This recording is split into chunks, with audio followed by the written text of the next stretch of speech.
ang bilang ng mga Pilipinong naniniwalang gaganda ang kanilang pamumuhay sa loob ng 12 buwan. Ito ay batay sa survey ng Social Weather Station o SWS. Si Ralph Obina sa detalye. Tumaas ang bilang ng mga Pinoy na naniniwalang giginhawa ang kanilang buhay sa susunod na 12 buwan.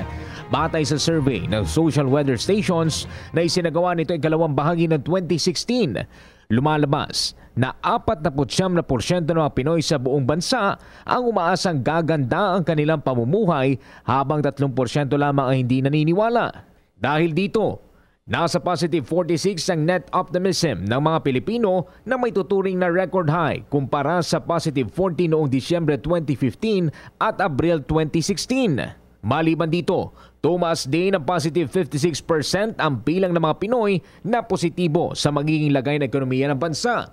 Ito ay makaraang 60% ng mga Pinoy ang naniniwalang gaganda ang lagay ng ekonomiya ng bansa sa susunod na 12 buwan, habang 4% lamang ang wala ng pag-asa.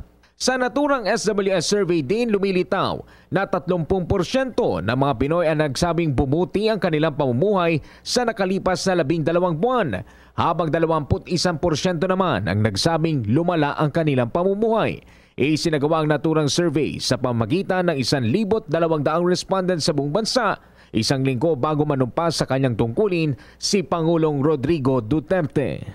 Para sa Telebisyon ng Bayan, ako si Ralph Obina.